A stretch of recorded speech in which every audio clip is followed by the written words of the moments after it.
O te pia fa tala fa tu sa mo ile nei foi vai ngala fia lo mai os fa poponga foi nei la e news mo le nei foi ya solulu wa foi ni se report to my on tap na wa foi lo mai monga ile nei foi vai ngala fia. Good evening and welcome back Samoa for another edition of your 8 News for this Wednesday evening, and here are some of your upcoming stories for tonight. A single father of two, Penona Lelei Malfanga, shares his inspiring journey to success from humble beginnings to achieving dreams. His story is a testament to hard work, perseverance, and power of family. A diploma in procurement level 4 course was formally launched yesterday by the Ministry of Health and Australian Government. A session called Healthy Nana was held today by Samoa International Cricket Association as part of their efforts to prevent and promote violence against women and girls. Teenage boxer Paulo Augusto has stated he hopes to be the next Samoan to carry on the boxing game's legacy of David Tua and Joseph Parker. That's coming up on your local news.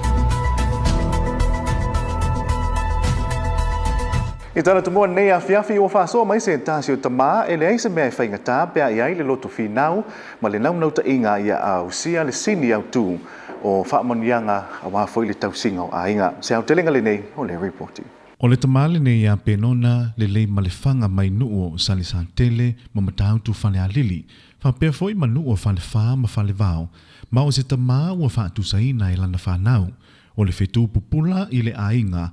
Ono le naunu ta inga ia manuia ta mawhainga mamiti, a wā le lumana i manuia o siana whanau teine to lua, ia esta mai a vai le lei malefanga.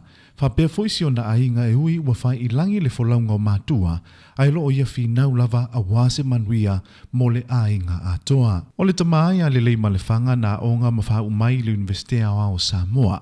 I le whai longa whaafaya onga, whaapeai ma le tikiri i le sayanisi, ma lo ia ngalue nei i le kulisi o vai maunga, i le aunanga whaafaya onga, mana ia ta uai. Taimi nei, taimi loa fes fulu mali wha, nga i mai taimi nei. Ia, o lo o tausanga nei e ato ai le se fulu tausanga. Ia, amatanga tausanga fau, ia ato se fulu tausanga o talu nanga lue whaafaya onga. Ia, mai nas fulu tausanga. Ia, e wha tausanga na tasi, e lua tausanga, tasi mele awha tausanga ia ai whailo le ainga, whaito o lua. Ia, ona mawailo la ia leo nai whanau. Ia, whamanuia ina mai lea li. Ia, lea na tausima, taumwhai e whailele. Ia, na ia manuia lumana. E le ngatai i le whaia aonga le taumawhainga, le nei foi tamali i manao o lava na ia whaia se pisi nisi mo siana whanau. Ina ia iai se i tu e au ngā mo i la ua, i le anga i atu i le lumanai, mana ia ta ua, o a onga nei o lo ia taumawhai e a o atu i siana whanau. Ia mawhai o na la tutu lava la ua e au noa ma se whaalango lango. Peo na sirisila mai i tuane. Ia, o se vaenga na tupu tonu a le taimi o le fono lea le jako. E pe mana tua i pea le fono lea. Ia o le au tapena i le fono le vai aso a mata tuanga. Ma fau apo le ase mea e whao ngā i le tuanga. Ia ai o inei tātou ia pia. I le ini mea e tutoa ini maumanga ma whai ingia ki ngā e kua i tua maota. Ia, e peila o le tūranga lena o mawau whau ai. O tau tilo i lau whanau. E le mwhaiwhinga o kua whaia mea o kengi. Ia, tau mwhaia lei e whaise mea te tai i mawau whau e whai. Tu salava po le ale whaingata i ata ita ele o se tamaita i mawhaia ina whai. Ai ona tate mawau whau i lau whanau o teine. O mea ia lau te e au tilo i na ia mawhainati na e au lao langa. Mai e le whaia onga. Anga i mai i le whai pisinisi. E le wha ngalo ai lo na tiute, i aso uma e le ngata o le wha tamā, e lo ia whaia fwoi le ngā luenga o le wha tina. Ma o se i tu, e ese ma le mao whai o le to tele wō ma le atunuu, i le wha maoni o lana tautua i siana whanau, ma ia ta uai. Se taimi lata mai lava le ua tupu ai le nei, te wha ingo ina po se wawenga i tono se mato a inga. Ia, a me se lava tau mawhai le tau se ina sa whanau. E le se ngaluenga e whengo fia ia me se lava le o le tūlanga o tamaitai. Ia, po whanau teine. Ia, ai, e tō ale loto e whai. Ia, e pe ana whai mai se utama. Ia, a foi wa alu e fai ia fai e te le fatu e te le foi le loto tangata e fai non fai Ma ua foi le avanoa e whaasoa mai ei Esta mai avai i le la tamā. O au o Easter e alo tama mo moli ma ua malau sista i le aunga ai e tua ua mai le aunga kangolo friend mai le di makala ma usaula i le fale ave marokama a fai martama e fai fe au alula i e fufulu i puma ma matapena e fale ia matala pisi jalo falava o au i avai o te fia la tama e tana la tama e fai me mana o e mato ma me lele ha mato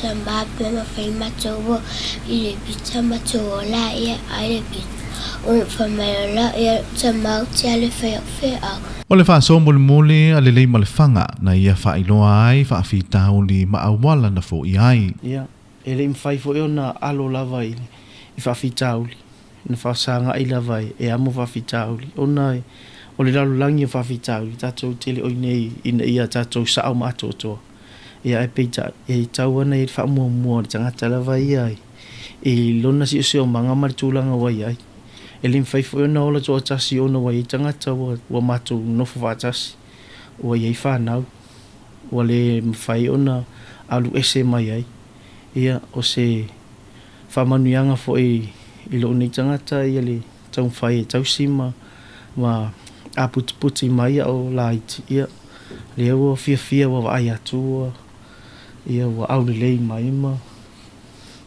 malolosi ia whaftai i le ali ila na puipuinga fo ia ma le tau singa whanau ia manisi fo i o ainga fo i na fsosoani i le taimia au tau mawhai mai te taitonu fo ia mawhai ana whai so seisi i le mawhau e au tiritilo e le oisi e le onisi o la tawhanau ia ai atawa ai fo i le tūlanga o iai o le tūpā o tamaitai ia ma le ngaluenga lo whaatino i nai ia e a fo i e whaingo fia mea uma pia ko o ele loko e whai ai e le vise mawhau e se mai ai pe o ia whaia a o ia whaia ia wata te visilia ale ai la se tina o ia whaia na tu wala e a foi e fai se sau se tina e whaia ale ai ala se tina o le visili te lela le atu ina mai oila ole a whaia pe ale se tina e whaia O le whaaftai le nei tamā na momoli na iana tua whaafine lo au mau i atunu mamau.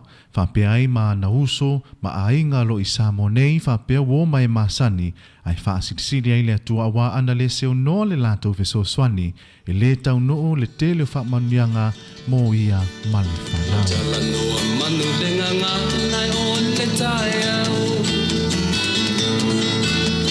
Whape o le la ua punitia po i puau. E sau malu e whaasusu i laua la au. Sa sala le punga la au matala uau.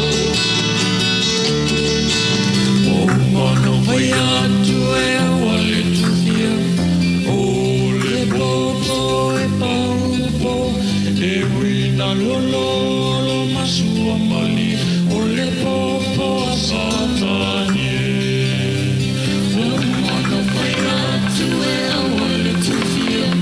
O le popo e paupo e wina lolo masua mali. O le popo a satanie. Francis Asulu Vigalepa, 8 News. E se fulma le lua ia inisio tangata whaingalwenga a le soifua maloloina ua whaamaniaina inisio o wanoa mo a onga a wale si dio latu tumai inisio o unanga wha soifua maloloina wha tupeina ele maloa au se talia. Se au telinga le nei o le reporti. O le asana na fina te talalo ia i se tase o porkalame whanea o onga ia o onga inisi mai mtangan wenga o soifua maloloina ma le mtangan wenga o tupe le atunu. O le nei porkalame whanea o onga to se fululua i lato o lo o awa iai. E to se fulu tasi sui o le mtangan wenga o soifua maloloina ma le to tasi ma le mtangan wenga o tupe. Ai o lo whaatupeina le malo au se talia mo le wha so ma o le sono na lua le nei. O le manu rauti ma le wha amoe moe nei polkalame i o na ianga wa amato mai o tangata whainga luenga. Anisi nei o mtanga luenga o le malo. A wale au o nanga lau tele ma le tautua ino le atunu. Ia wha alele ia atili. Sau noa le awhionga sui ofisa silo le mtanga luenga o soifua malo loina. O le tūlanga ai o procurement. Kasi leo o nanga tāua te le tono le mtanga luenga o soifua malo loina.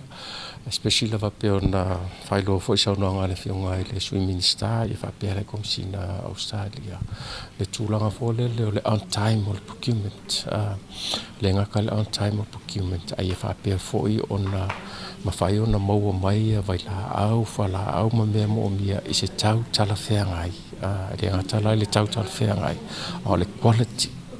Wai le nganga ko i mea ka ngofi e mai e le kaunga ki kilo mo le quality ia ma le kulanga o le kaula ka whenga i fufua i le quality le mwhainga mo mai i vahenga ia al kulanga fo la le ki kilo i o kasi le mkaupu le whenga i pia ma le mkanga luenga ma whai ki wai fo i kua ke le o le kuwai o le process peila o le process fo i le si vahenga le ki kilo ai as one of the outcomes of the training there ki loi a wala fa le ai ma fa ke ai le fa ki ngongo o vahenga i o procurement ia ma ai lo ka sisi pe fa fa an malo O le taimi mo le nei o fa atino ai nei fa mo sa mo ni matanga luenga lava soifua malo luina. O se ava no taua ma o ngati le nei ava no o mawili matanga luenga. E toia o ngā iana tangata whainga luenga a wai ni ngā tau nei au tai au mani lumanai. Ili au nanga mo o mia ile atunu. Mo le rofa ki ngoi Samoa. Ia ke leo si pokalame ia kam whai esu e vangoa vole i whafoe a veini si o le au whainga luenga. Ia e whafkai le vangoa lau maua fu le tautua ma le malo Australia. O mwhainga mai pokalame le ngai mo o ke le ngisi mwhainga training ai le ke me kasi. Wa va pe ave ngisila po Oscar e ko kasera kan fengar ya le po ke le ngisila ko fengar train ni kai fa mo la o mo po kala mele o mo la ko fa lo fo ye diplomas le fati lo po kala Sau no manino le fionga su ofisa silio mtanga luenga so ifo malolo ine mauti no le toi fa yone o onga le lumanai mo nisi fo isu le mtanga luenga Ole nau nau ta inga lava i si itia o nanga mawhaalele ia tili pele tautua le mtanga luenga o soifua malolo i na mo le atunu. Ile nei porkalami whale o onga na saini alo ia Yesu i awai whainga pa anga mle malo au se talia. E peo no lato whaatupea ile nei a o onga. Elvin Sarasopa, 8 News. E leo misi lava se tausanga ma le sao al kiwikiti Samoa por kiwikiti whawa malo le atunu.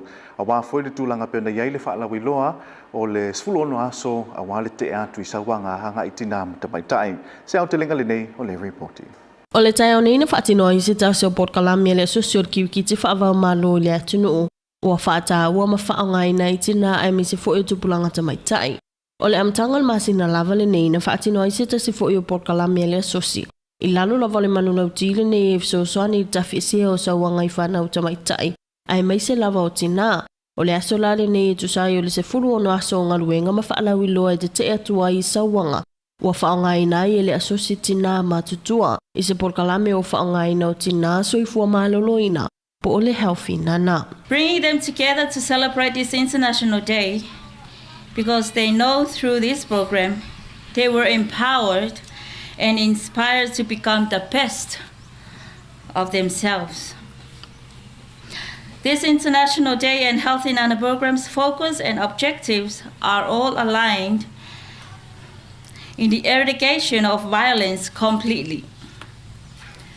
The program started back in 2021 with 5 groups, 3 in Upolu and 2 in Savai, involving a total of 750 nanas.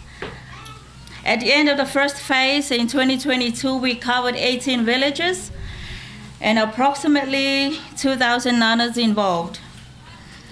The extension to phase 2, commencing from January 2023 to current, covered 7 villages, including the 2 recent groups closed on July and November 15 of this year.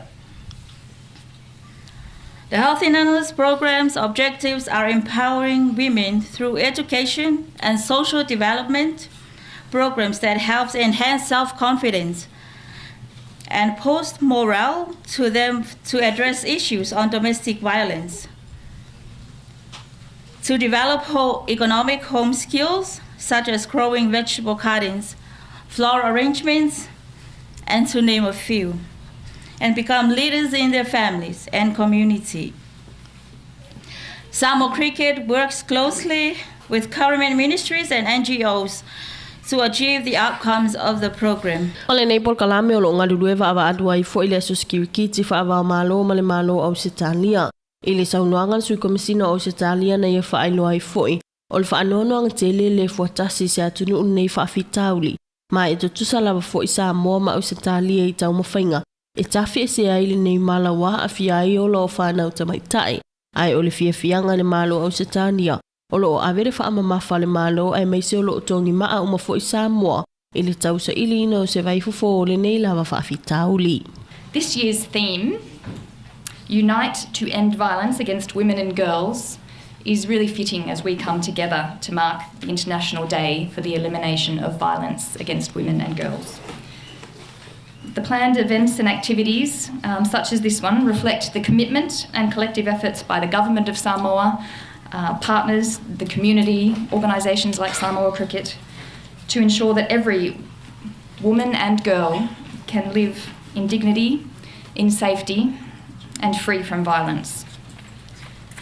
Because we know gender-based violence is a shared challenge across the world, across the Pacific, and very much including in Australia.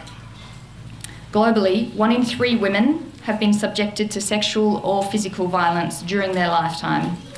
In many countries in the Pacific, the prevalence of violence is more than twice the global average.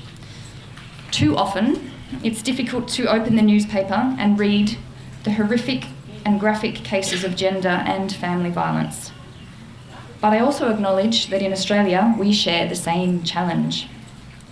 In Australia, 1 in 4 women have experienced physical or sexual violence by a current or former partner. More than 1 in 2 women have experienced sexual harassment in their lifetime. And this one I always find particularly shocking. In my country, in Australia, 1 woman is killed by a current or former partner every week. These stats aren't easy to hear, but they are important to reflect on. And they aren't just numbers, these are human lives. The continuing high prevalence of gender-based violence has a profound and devastating impact on individuals, communities, and countries. It also comes at a considerable economic cost. Globally, it's estimated to cost the world US $1.5 trillion each year. I'm not sure we can even fathom how much money that is. Of course, it's not about the money, but it just shows us that taking action is both the right thing to do and also the smart thing to do. So what can we do? We know that gender-based violence has complex drivers. Therefore, the solutions are also complex, but they must be driven from within societies and within communities. And what is certain is that these solutions will be faster and more effective and more lasting if they work across the broadest possible cross-section of society. So in building collective efforts towards the prevention and response to all forms of violence, building partnerships like this are really essential. It includes working with governments. We need legislative and policy leadership.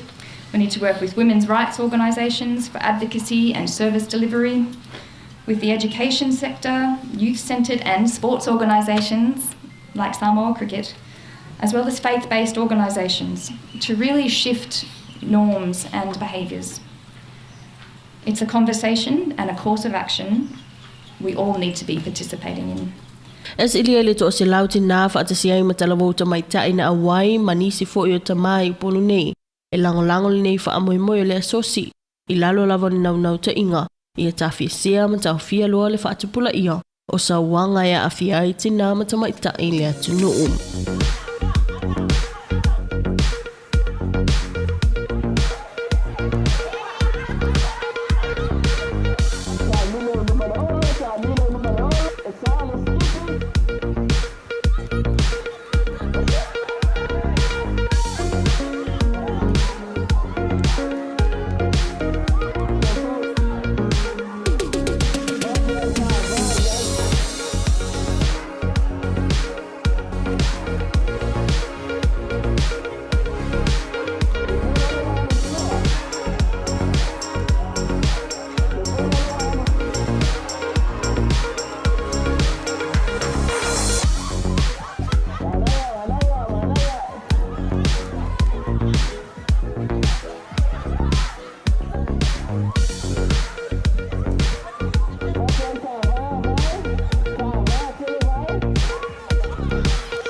Alvin Sarsopa, 8 News. Ua whailoa e se tasio alo le atunu le ana man malo I le fusi o le aupanga mama I le vaiasun te nei e fi avea whai o ia ma ausia niso tūlanga pēn ausia e whamuina David Tua whapea ai ma le lauli o le mani Tua Joseph Paka. Se au te lenga le nei maia Alvin Sarsopa. O se tasile nei o alo le atunu una soifua nei au se talia ma o loo au mawai lawai au se talia. Peita e le o ame se ailo na loto atunu umale finau. Ia si itia matauta ua pele ngō sa moe ala le whaongaina o lana tālini o le fusu. O le whai unga le vai aso na mawai atu na manu malo ai line alo le atunu I le lata alunga. Ma se tasi fo I o li I fusu mai au se tālia ia Clay Waterman. Le ana ta alo I mol ta aminusanga ua ngō le Australasian I lana au panga. Ma o le panga fusu le nei na au tui ai ta aminusanga I lea pō. Ina ua whama mulu le panga se tasi fo I o alo le atunu ule li ia tai San Pedro. Le whapea o le taimi mua muale nei e ta alo ai peta ai ele I whatau nuina. I se whatanoanga Paulo au kuso po Sweet Pea o lo oiloa ai au se talia. Ma la whaasala lau au se talia I lunga o penga ta whailangi na ia whaailoa ailo na nganga fia. E a veo ia ma se ta se whaailoa atu nei ngō Samoa I le lalulangi e ala iana tau mawhainga. Ma o lana miti ia le ngate tau to ua le ngō Samoa iana tau mawhainga malana tāleni. Ai ia mawhai o na veo ia ma se ta se whaawa wina le tūlanga mawalunga. No o ia isi fo ia lo le atunu o whaumuina to o le tai David Tua la aule le mali e toa Joseph Paka machai o petaia. First started boxing, David Tua was always the best Samoan boxer ever. And then obviously Joseph Paka came along. I looked up to him, and then now it's Joe Petaia. Like these three Samoans are coming up. Now that I'm making my way up, my brother has got a fight December 11. He's gonna make a statement. And it's gonna show that that me and my brother are meant to be on the biggest stage, and we're gonna be the next name in the Samoan history of boxing. O Paulo au kuso se tala vau e tale ni a tele e pe ona via I fo I o ia ma affiliate ta alongo le discus ma ta alo I fo I le ta alongo la kapiliki. Pe ta iwa mautu le whiwhilinga Paulo e avea loa le fusu mana tale ni ma ia avea o ia o sita se fo I o tangata lau I loa ma tauta ua I le nei ta alonga. Ile mai ai lao le la tālonga ma le fusu mai au se tālia ia Clay Waterman na ia whawhetai ai le tāpua inga au na ainga ma Samoa uma na tāpua ia lo na whaamoimoi le ta aminusanga le Australasian ai whaasisilia ila na whawhetai I o na ainga mau na matua. Alvin Sarsopa, 8 News. Whaftai tele Samoa le mai mo mai le nei a fiafi o le si ui le nao le tātou 8 News mo le nei fo I aso lulu toi tuli tamai li sa whapoponga I le aso Australia le vai aso nei manu e tele o fufuanga toe paso I fuaia.